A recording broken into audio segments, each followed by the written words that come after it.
Okay, this is my Akai 4000DB reel-to-reel tape deck. It uses 7.5-inch reels. That's a take-up reel, and this is the supply reel. Reel-to-reel meaning, or open reel as some call it, it's kind of like a giant cassette tape. You got 2 reels on each side, and you have tape running past the head unit here, running through the pinch roller. It's literally like a cassette deck, only bigger. And it sounds a lot better too. This deck runs at either 3 3/4 inches per second or 7.5 inches per second. Obviously the faster of the two being higher quality. This is the capstan right here. This rubber thing is the pinch roller. This is the tension arm. When this goes up, that starts the capstan. This is what pushes the tape through. It pulls it through the heads, and the pinch roller keeps it attached, so it's always pulling it. Now, the way you change the speed on one of these is you take this off. There's this little screw that comes off, and it makes it a smaller diameter. You set that on here, and now you're running at 3 3/4 inches per second. But I'm going to show you how to properly load up the tape on one of these, how to properly use one of these tape decks. So this is the supply. These are the reel tables here. There are these little things that kind of pop out. There are these little, every tape deck is a little different, but these sort of pop out a little bit and they'll sit on. I'll show you what I mean here. So you put on the reel kind of like that, then you pop this out and you turn it so it sits and locks the reel on. And then you get your other one. You set it on the same way. You pull that out. Now notice how the tape is coming off this side here. You always want that on your supply reel because this is going to feed straight under the heads here. This is a 3-head deck. 3 heads, meaning you have an erase head, a record head, and a playback head. And then this is this will turn on the tape deck. This is one of those weird tape decks where you don't actually have an off switch. This will turn it on regardless if that's lifted up. This is what's called a tension lever. And so you want to feed the tape down, make sure it's not like kinked like I had it there, under, try not get it caught in there, and you feed it through there, under that, and then once you got it past there, you get this up here. There's a little like notch in here, and they're a little different on every tape deck, but you want to just sort of feed it into that notch. And so when it comes back around and it meets the tape again, you sort of roll it back around in there and then bam, it's stuck. And so now your tape is in. Now this yellow tape you see, that's leader tape. That's not actually the magnetic stuff. You won't record onto that. That's exactly for what I just did here. It's for loading it on to the spool. Now these are the transport controls. Some newer tape decks, like from the mid 80s, might have like push button everything. This is fully mechanical. This thing's like 40 years old. This will move the tape forward. This is the pause button. It's not really a button, it's a lever. To record, you have to hold this and turn it to record. Otherwise it like won't let you turn all the way to record. I'm not going to do that because I actually have material on this tape. Now, and to unpause it, you simply press that says start, because you can start the tape immediately, or you can just turn this. This is fast forward, this is rewind, so if I fast forward this, it does that. Now, right over here, see, it's the 4000DB unit, see? dB meaning Dolby noise reduction. So you could turn that on. And what that does is when you go to record, it will encode the tape with a special expanded version of that material. And so when you play it back again through this, when this is on, it'll reduce your noise basically. I won't get into how that works right now, but this tape deck has Dolby B noise reduction, as they call it. Now these are your meters, if the left channel and the right channel. This is technically a 2-track tape deck, although it runs on a 4-track system, quote unquote, because there's 4 sections within that tape. You have 2 for one side and then 2 for the other, but you can only record onto 2 tracks at once with this tape deck. Now,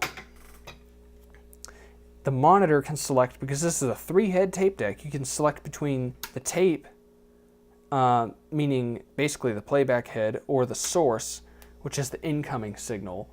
The tape selector switch on here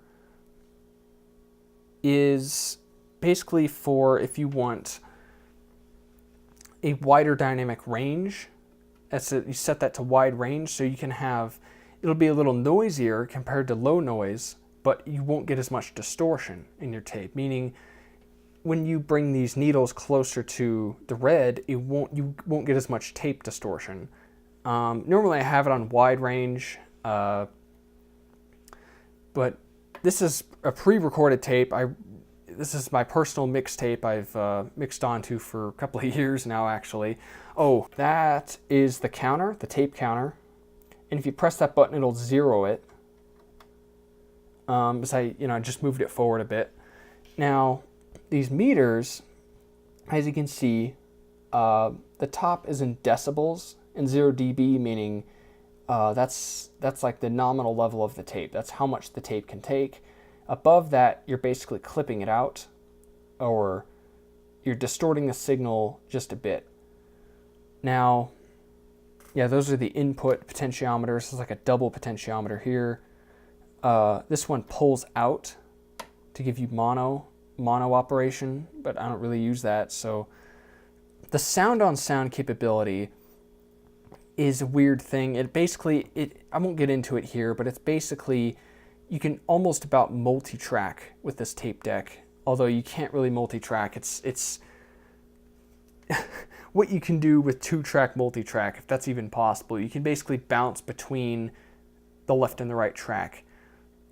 And this thing's like a head selector here. You can record onto just one section of tape instead of 2 at once. Yeah. Anyway, this is what it sounds like.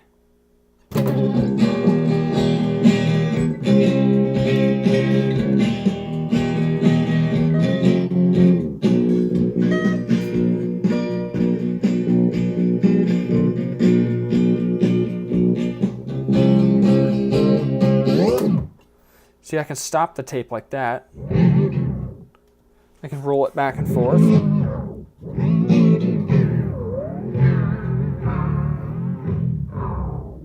Yeah, not bad, huh?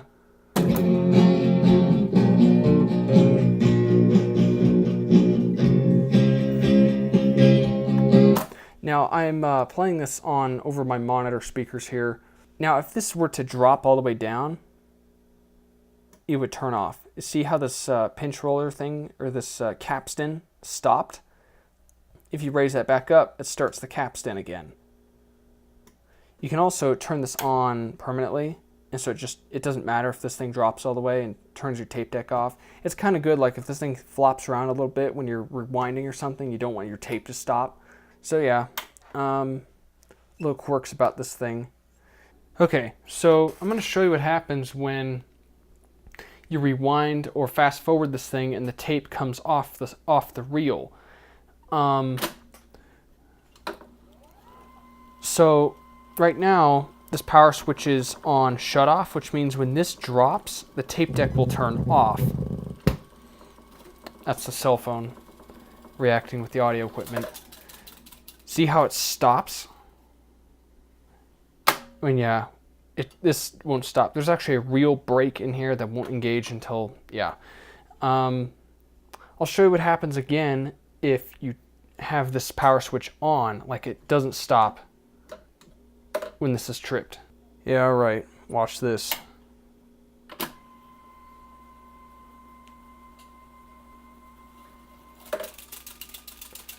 See, it just keeps spinning until you actually stop it. It's just going to keep spinning. So this thing's pretty handy. I'm now going to show you how to record onto a 2-track tape deck. Okay, so I have my Tascam 424 Mark III cassette tape deck, and I'm going to put in a cassette tape I have, turn it on, and I'm going to mix that down, what's on here, down to this thing. So I'm going to turn this on source, and these pots are already turned up, so I'm going to adjust this master volume here to set these meters up so that they're not clipping, but so that they're good. And then these are the individual track playback. This is a 4-track machine. Well, actually, I think the song only has 2 tracks in it, but whatever. So this thing, right now, the outputs are set to tape. So when I hit play, it's going to play through the line in of this thing, and we'll hear that because we just switched it to source. I'm going to hit play.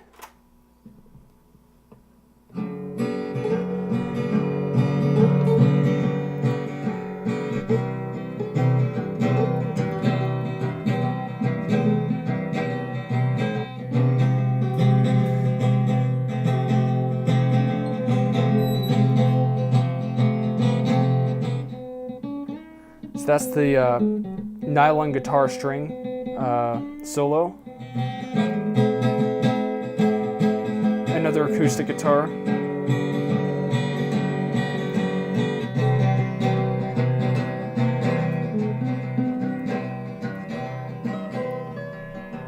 Adjusting the master.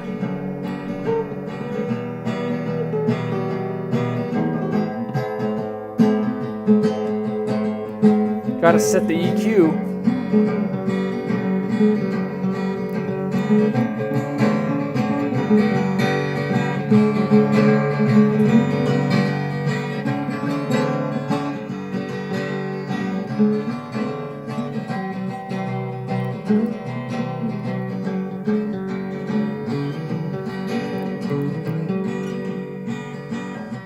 So yeah, you kind of just go through the song, set your levels and everything, and make sure that it's not, hitting the tape too hard.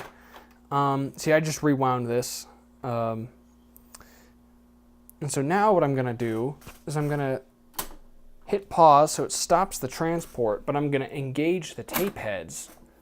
I'm going to hit record. So it's on record right now. Now actually, I'm going to turn on Dolby noise reduction because this is a kind of a noisy track. Like, there's a lot of tape noise in it from the cassette tape. So when I hit this button, that will start this track, start this deck, and then hit play, it'll start this deck. So I'm going to do that pretty much at the same time. Now I'm going to switch this to tape. Hear that little skip there? We're listening to what's coming off the playback head right now.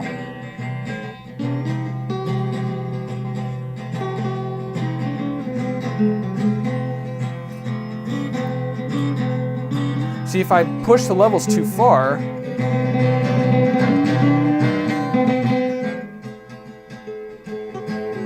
you hear tape distortion.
Okay, so now we got, I just stopped the tape. Now we're gonna rewind it.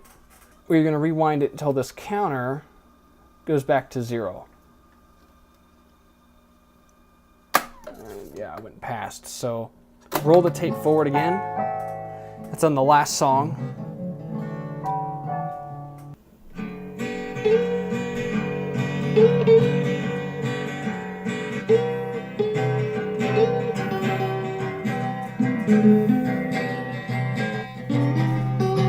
So yeah, you get the idea. Pretty simple.